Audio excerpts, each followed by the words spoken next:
Okay, so welcome to my bike check with a difference.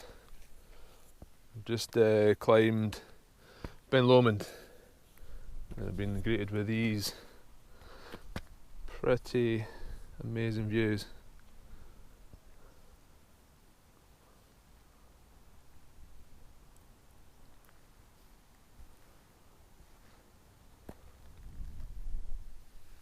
The best one's at the top of the hill. So if you've been watching my channel, you'll maybe have noticed I'm no longer riding my Nuke-Proof Mega or my Production Privé Shan, and I've got this Evil the Calling. Man, I meant to get this bike check done about 3 weeks ago, and when I turned 100 subscribers, and I'm almost at 150 now, so a little bit late. I have tried before and I thought, fuck it, I'll just do my bike check on top of Monroe or something like that. So here we are, top of Ben Lomond. So it's the Evil the Calling. It's a 650B trail bike. It's 130mm travel at the back and 140 at the front. It's basically a single pivot at the back, but it's got a fancy linkage system, which basically alters the leverage ratio and the shock. The shock itself is a RockShox Super Deluxe. It's brand new. I don't think you can buy them on their own yet. I think you can only get them on a bike. It has a bearing mount on the side, so it's like a lot smoother in its movements, no bushings. And not only has it got the brand new shock, it's got the brand new fork, brand new RockShox pike, only available in Boost. It's 200 grams lighter. It's got more clearance for the tyres, up to 2.8 I think. It takes a minimum size of a 180 rotor. Basically, long story short, this bike is incredible. One, for its suspension design at the back, and two, for the latest and greatest shock and fork. They really are that much better than the previous generation, and that's what makes the bike for me. Really supple, both front and back, and the initial part of the stroke. Good mid-stroke support, and then they ramp up nice at the end. The rear, and this is the greatest thing about this bike, the rear ramps up twice. So at 30% it ramps up and it gives you a pedal platform, and it also gives you a platform that makes it feel lively on a trail, and it kind of makes it feel like a hardtail almost. Lets you hop off jumps and boost off the roots and just have a lot of fun. And then it ramps up again quite aggressively at the end, when it uses its full travel. And basically you can use the full travel every time you go out. Every time I ride this bike, I bottom out, but never once have I felt it bottom out. So although it's only a 130 travel, you really do use it well. You also have the ability to flip this little chip here out, so undo these 3 bolts, flip that over, and what that does is lower the bottom bracket further, slackens the head angle and slackens the seat angle. I've got no interest in doing that because I already find that the bottom bracket's quite low, and I like the 66.4 degree head angle on it, which is it's slack enough to deal with the big bumps, but not so slack that it's wallowy. It's just the right balance. I wouldn't want to change it, so I won't. Another nifty wee feature is built-in chain guide, built onto the swing arm itself. Really nice. Semi-integrated cable routing for the derailleur. Fully exposed for the back brake, because just for maintenance reasons it's easier to access.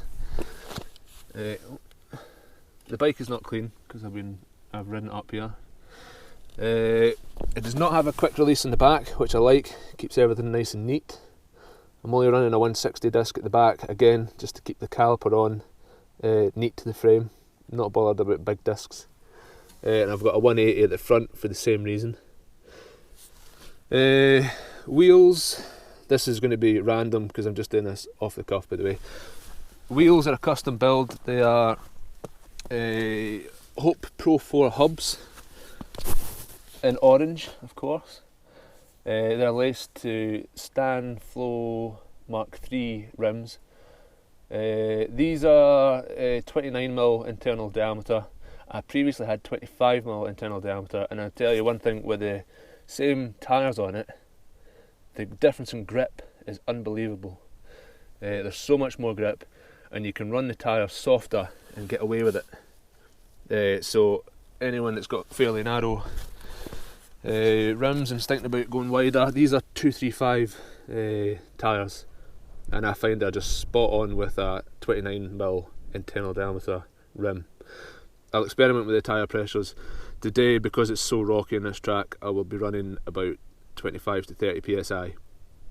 Normally I'd be running down nearer the 20, but I'll experiment with that over the next wee while. I had to get new boost cranks, so I got the race face turbines. I don't really know what to say about them. They're cranks, they do their job.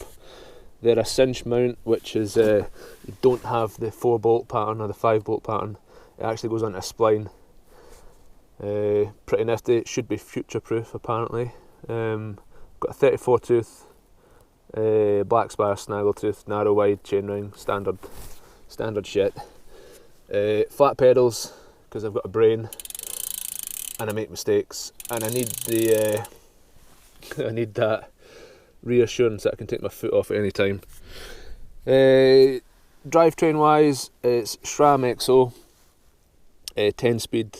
10 speed because it's cheaper and I can get XO rather than GX and 11 speed. And I'd rather get one less gear and get nicer shit.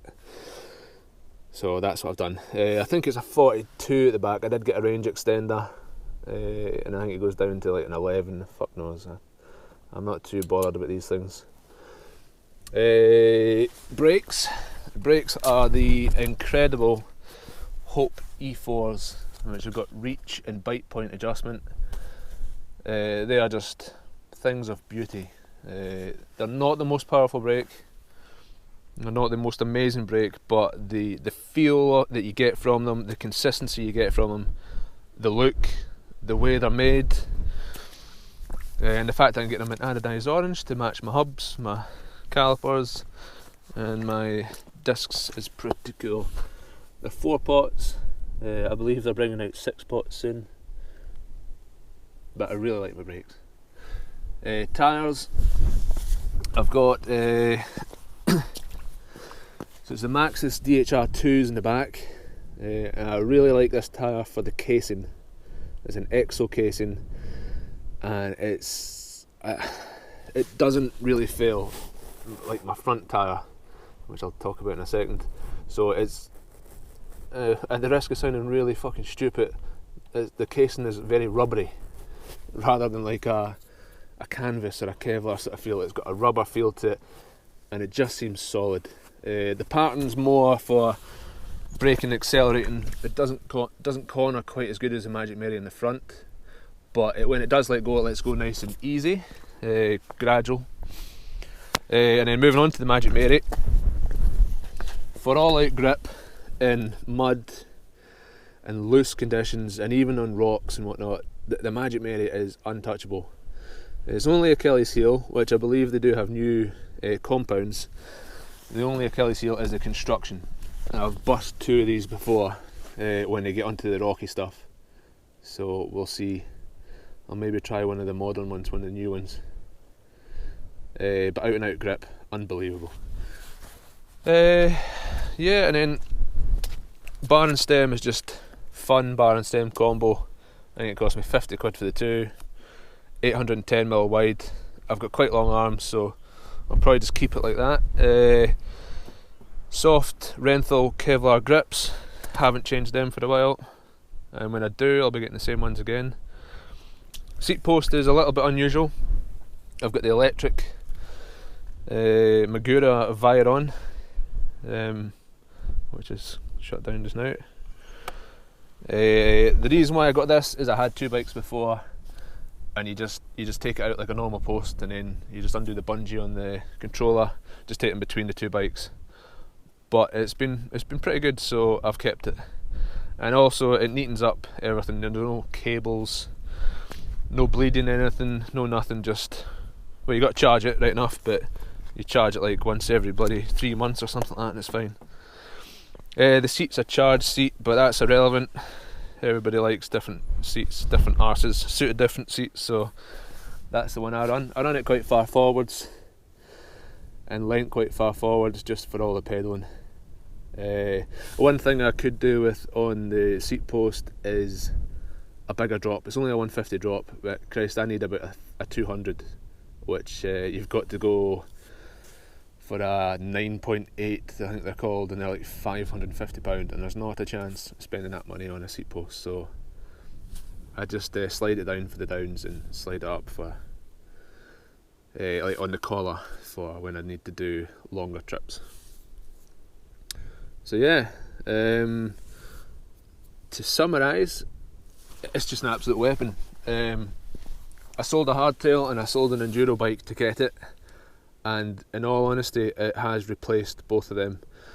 It really is. It can be just as fun as the hardtail because of that suspension ramp up at 30%, and the fact that it's a short travel bike.